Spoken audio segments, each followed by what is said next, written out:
I am shocked. USA आखिर चाहता क्या है? आपको पता होगा, इन्होंने कुछ टाइम पहले पाकिस्तान के आर्मी चीफ को सेम सम्मान दे दिया जैसे हमारे विदेश मंत्री को दिया था। फिर F-16 का मेंटेनेंस पैकेज। क्लियरली हमने देखा था यूएसए को पाकिस्तान की तरफ शिफ्ट नहीं लेकिन थोड़ा टिल्ट होते हुए।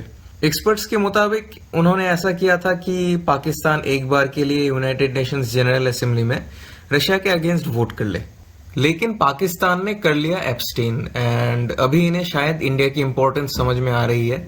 यूएसए ने हाल ही में नेशनल सिक्योरिटी स्ट्रेटेजी डॉक्यूमेंट को पब्लिश किया था और उसमें इंडिया को 8 बार मेंशन किया, और तो और इंडिया को यूएसए का एक इम्पोर्टेंट एलाई भी कहा, whereas Pakistan was not even mentioned once. Friday को यूएसए में एक कांग्रेशनल कैंपेन चल रहा था। उसमें जो बाइडेन ने कहा कि Pakistan is one of the most dangerous nation.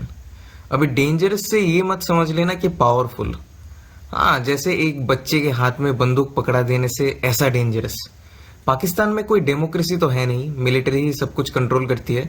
जो गवर्नमेंट है वो मिलिट्री का पपेट है। और एक तरफ है टेररिस्ट। ऐसा टाइम पाकिस्तान में कभी भी आ सकता है कि टेररिस्ट के हाथों न्यूक्लियर वेपन्स लग जाए। इंडिया की जैसे एक स्ट्रिक्ट पॉलिसी है न्यूक्लियर वेपन्स के यूज को लेके, इंडिया कभी भी फर्स्ट स्ट्राइक नहीं करेगा न्यूक्लियर वेपन्स से।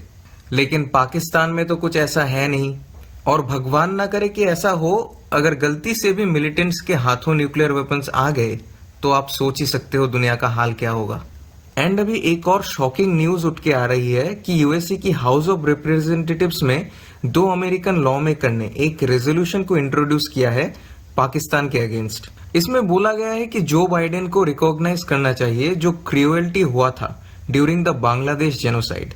बंगालीस और हिंदूज का जो जेनोसाइड किया गया था पाकिस्तान आर्म्ड फोर्सेस के द्वारा 1971 में, उसके लिए पाकिस्तान आर्मी को एपोलोजाइज करना पड़ेगा। दोस्तों, I am a Bengali myself और मेरी फैमिली भी 1971 में इंडिया भाग के आई थी। अराउंड 30 लाख लोगों को मार दिया गया था, जिसमें से ज्यादातर बंगालीस हिंदू थे। 2 लाख से भी ज्यादा महिलाओं का रेप हुआ था बांग्लादेश जेनोसाइड में। इस रेजोल्यूशन में और बताया गया है कि पाकिस्तान गवर्नमेंट को माफी मांगनी चाहिए बांग्लादेश के लोगों से। वर्ल्ड में हुए अदर जेनोसाइड्स को आपने रिकॉग्नाइज किया, और इतने बड़े मास किलिंग को आप कैसे इग्नोर कर सकते हो? होपफुली ये रेजोल्यूशन पास हो जाए और जो क्रूएलिटी हुई थी बंगालीज के साथ 1971 में, उसको रिकॉग्नाइज किया जाए। और यूएसए अभी ये सब क्या कर रहा है, ये एटलीस्ट मुझे तो कुछ भी समझ में नहीं आ रहा है। अगर आपको समझ में आ रहा है तो let me know in the comments. Pakistan अचानक से यूएसए के गुड बुक में आ जाता है और अचानक से ही उस गुड बुक से निकल भी जाता है, तो I am a little bit confused. दोस्तों, ये था हमारा discussion. If you are new to this channel, consider subscribing. Thanks for watching. जय हिंद।